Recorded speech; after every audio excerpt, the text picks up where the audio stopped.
What up? What up? Hey guys. You just hiding that you. I'm sorry, they gonna take our video down for Yeah. song. Hey y'all, I'm Dara, I'm David. and we are, Class bookstore. and today we're Talking talking in class. Rusty. Woo, it's rusty. Yeah. That's what happens when you don't want to shoot the pod, David. Where you been, man?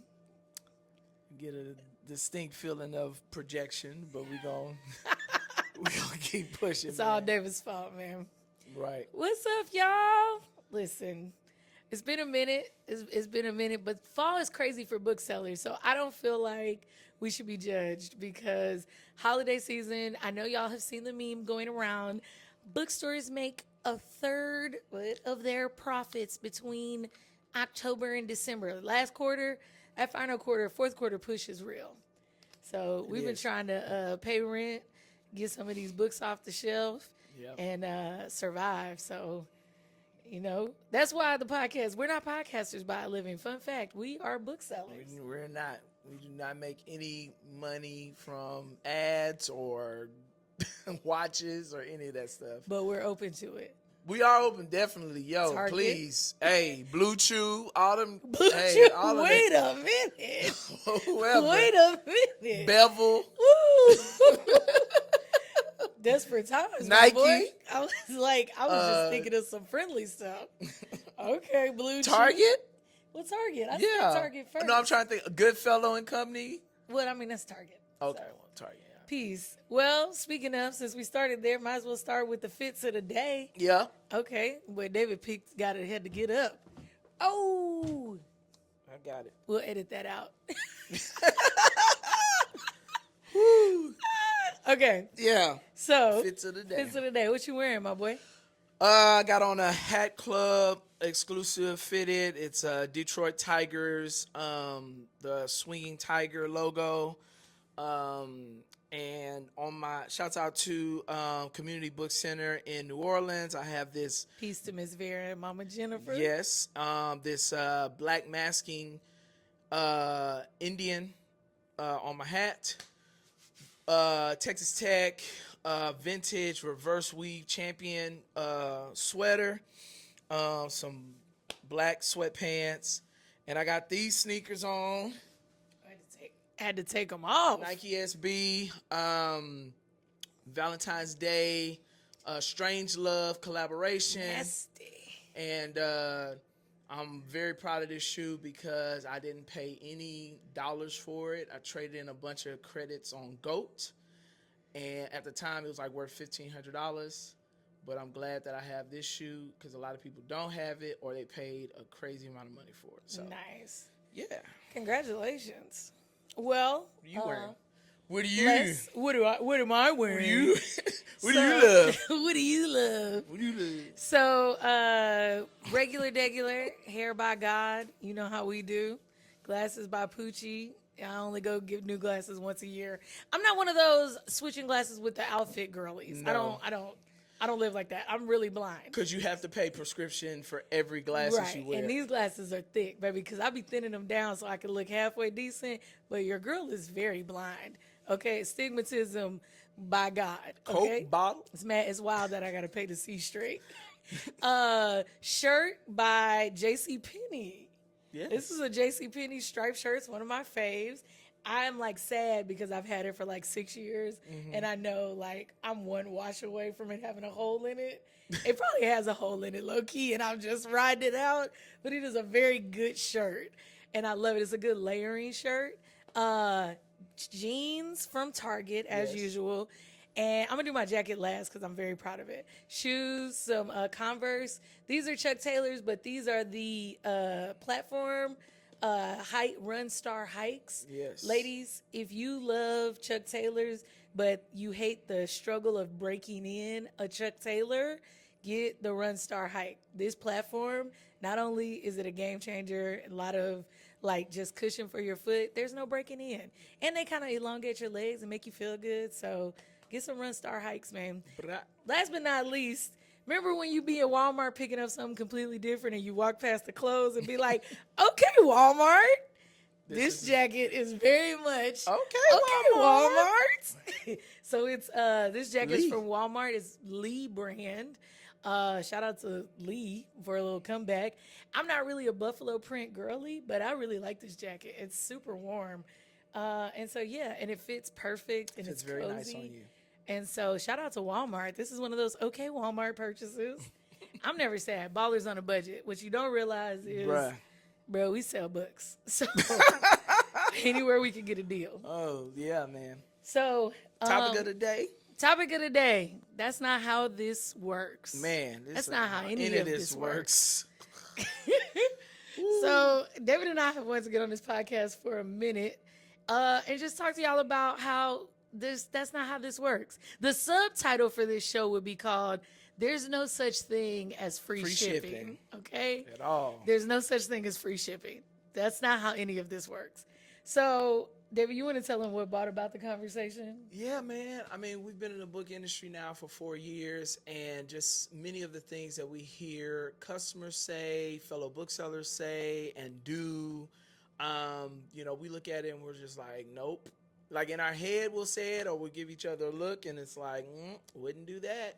Wouldn't do that if I was you. If you're trying to be viable. If you're trying to be viable, or if you're a customer and you're trying to support small businesses, or you're trying to support bookstores. So I'm on Threads, which is probably going to be the biggest regret. I never got into Twitter, so I felt like Threads was my opportunity to be a part of something similar to Twitter. Yeah. But if Threads is anything like Twitter, then I realize why I never got into Twitter. And it is. Let's just be very clear. Take the mask off. Surprise! The things that I hear on Threads about bookstores is driving me up the wall. This one person on Threads, I wish I could put the comments in here. That'd be cool. Maybe in the edits we'll consider in the future. But I really don't want to out these people, but I need y'all to know this human said this. It was like, I wanted to support a independent bookstore, but y'all have to figure out a way to do free shipping. I'm not gonna incur that cost. Yes, you are. You are. Because I'm not going to incur. You're the one who needs the book shipped to you. It's like Amazon does free shipping. First off, they say that, but you know how you get free shipping on Amazon? You pay a monthly Prime membership. It's called Prime. It's called Amazon Prime. That is your free shipping. You are paying for shipping. Every month. Okay, I know it sounds free to you. Or, at Target, if I spend $50 or more, I can get free shipping. And so if I need to buy a $20 something, I'd be like, ooh, I only need to spend $30 more to get free ship. That's me paying for shipping. Right. Big box businesses coerce consumers, and they bully you into buying more things so that you can acquire this thing that doesn't exist. It's a pyramid scheme, for lack of a better word. Or this is the one. So it's so to me, the solution is what you want independent bookstores to do is this. The book is $12. Right. Shipping is $8. Yep. Now the purchase is $20. I can just charge you $20 for the book and say free shipping, and then say you have free shipping. If that will help you sleep at night, that's all I have for you, because that's not how this works. It's just not how this works at all, man. At all. Go ahead. You got it, Bob. I was just gonna ask, what's something that's not how this works for booksellers? Man, for booksellers, ooh, I'm gonna hold your hand when I say this, beloved. I'm gonna hold your hand when I say this. I'm not gonna price match for Amazon. Oh gosh. Who we get put out? We about to be the villains of the book industry. We're going to start doing this with ski mask on. I'll be bad boy. I'll be bad boy. What was it, Tominique? 88, 89, Bad Boys, Detroit Pistons. Oh, yeah, 88, 89, 90. I'll be that. Oh, my goodness. All right, Isaiah Thomas, when you don't get invited to the Olympics, remember, you had all the qualifications. Right. I got rings. Listen, this is, Hold it's my harder. hand. Yeah. I'm going to hold your hand when I say this, beloved. Look, this is harder because we are booksellers. So essentially, y'all are the homies. I say this with love, respect, and all the admiration in the world. I want you to win. But there are some things that I'm seeing that I just, and lo and behold, listen, this whole operation could be shut down 2-3 years from now. Who knows? Who knows? But for God, there go I. True indeed. So I'm not saying that book selling is not hard or you don't come up on hard times. I'm saying if you want to continue to stay in the industry, and we do too, so this is why we try to practice sustainable efforts of selling books. At some point, you got to learn how to run a business. That's what I'm going to hold your hand when I say, beloved. At some point, you got to sell books. You bro. have to sell books. You got to sell books. You can have the content, you can make the videos, you can have the followers. Bruh. But at some point, you got to get back here. One of these. And you got to hand sell this book. You have every time. And you have to get in your store. Or and you have to sell books. Or a t-shirt. With or your a name t-shirt. on it. Or, We got t-shirts too.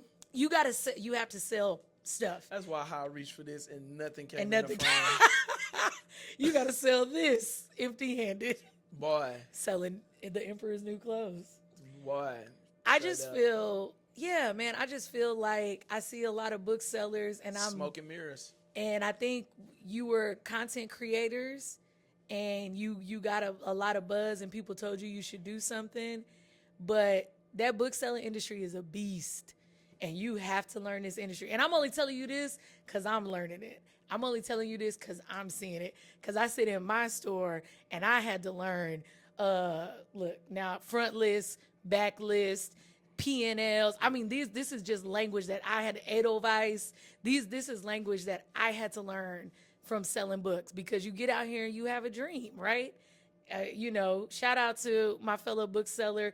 I said this too. A lot of times we talk about having bookstores, and what we're thinking in our mind is not a bookstore.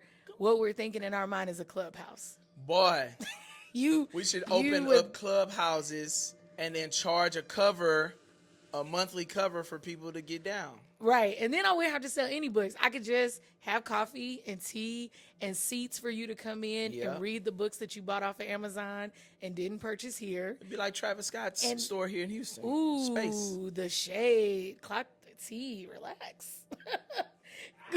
You okay? Ouch. Hey, hit dogs holler, man. Oh, but I could charge a monthly fee to have a clubhouse, and then then you don't have to come here and buy anything. You just pay the monthly fee, and we're good to go. But that's not a bookstore. No, not my at desire is to sell books. I also would go ahead. No, my bad. I'm going hard. No, I was just gonna say to piggyback off of that. People say listen to your customer base, right? If your customer base is telling you that you need to move in a bigger space and they gassing you up, don't do that. Like you knew the exact place you were supposed to be. You knew the amount of merchandise that you needed to fill it. Hey, do that. Or encourage your customer base to continue to support you over a span of time so that move can be sustainable. Yeah, I don't think you should allow your customers to determine if you need to move in a bigger space. Not just their words. Nah, like your bro. customers' dollars should determine that you need to move in a bigger space. There should be there's some math you probably should be doing. Yep. You know what I'm saying? Just really be mindful. Really be mindful. I'm tipping lightly because I'm just like, I really don't want I don't want this to be the villainous ass podcast episode. But I do feel like we just had some stuff we need to get off our chest. Yeah, dog. And- Because we do this, man. Like we really are passionate about this, and we really love people. And it's like it's heartbreaking to see like people make these crazy decisions. Now, I'm not gonna say crazy. That's dismissive. To make these faulty decisions. That's fair. I don't disagree with that. I do think also for book buyers and bookstagrammers, people who are into books, bookish people, I'm going to hold your hand when I say this, beloved. I don't set the price of books. No. Like, I don't think y'all realize that. And y'all come in the store and y'all be like, why is this book $30? That's a question for the publisher. Correct. That's not a question the for big me. five. That's or seven, or the small seven. That's a question for the publisher. They set the price, and then I just sell it for said price. I mean, I could sell it for less, but then I wouldn't make any type of profit. Nope. And then I wouldn't be here. I could sell it for more, but then I feel like I'd be overcharging y'all, and that doesn't feel ethical. Because then when you look on the back of the book and I charge you 30 for it and it says 25, why you do that? Because you wanted free shipping. There's no such thing as free shipping, boss. I don't know what to tell you. But we don't set the price of the books. We don't. And I think if you check in with your indie bookstores more often, like we're running a sale right now, like, you know what I'm saying? Special plug, 50% off table. Yes. Like we be trying to get these books off the shelf. Do I have the ability to run the same sales that Amazon? No. We don't have Prime Day. That don't exist. That's called Small Business Saturday. That's called what other day is it? Indie Bookstore Day. I don't think I feel like y'all should know this. Maybe I know this, but I don't know if this is common knowledge. But I'm going to say this for the umpteenth time, just in case you're watching this and you've never heard this. Amazon uses books as what they call a loss leader. Mm-hmm. Amazon knows take out your pencils, kids. This is economics. Amazon knows that they're losing money on books, right? They are doing this intentionally. Bruh. Okay? They are overselling and underpricing to price out independent bookstores like ours, even Barnes & Noble, everybody. Because the goal is to put us out of business. And then you know what's going to happen when they put us out of business? Woo! They're going to run that price right back up. Right back up. Right? Everything going to be regular price. Right. Or Amazon is deciding because, you know, whatever, if this is the only place you can get books. And then y'all wonder, why can't I find They Came Before Columbus? Where can I get a copy of African Origins of Ancient Religions? Of Christian Western religions, yeah. Where can I get a copy of Niggas to Guys Part 1 and 2? And you'll be looking around and Amazon doesn't have access, and now you don't have access to these books. That will happen before this ideal in your brain about book banning. Yep. All of this, they're going to ban all the books across the country. Let me tell you, Amazon will put us all out of business and won't purchase those books before they get a chance to ban all these books. Exactly. So you are actively buying into a system that is putting your indie stores out of business and inevitably deciding and limiting severely your option for books. But, you know what I'm saying? Get your free shipping, big dog. Get your free shipping. You know, another thing that I see with customers is that they'll mention how or they'll come into the shop and they're like, oh yeah, you know, look around and they'll see things and they want to pick up a book and take a picture of it. I know you're buying it from Amazon. I know what you're doing. Yep. Okay, that's dirty.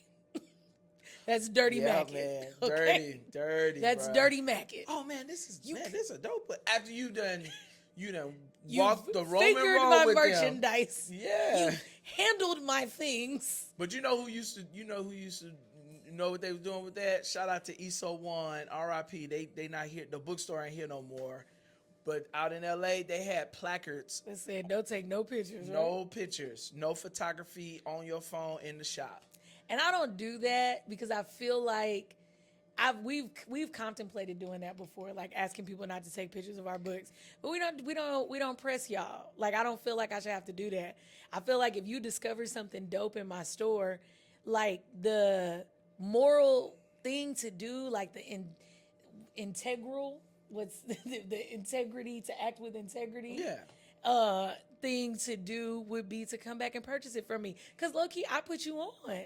You ain't know about that book before you picked it up in my store. That's why you took a picture of it. Yep. You were so interested in it, but you won't come back and buy that from me?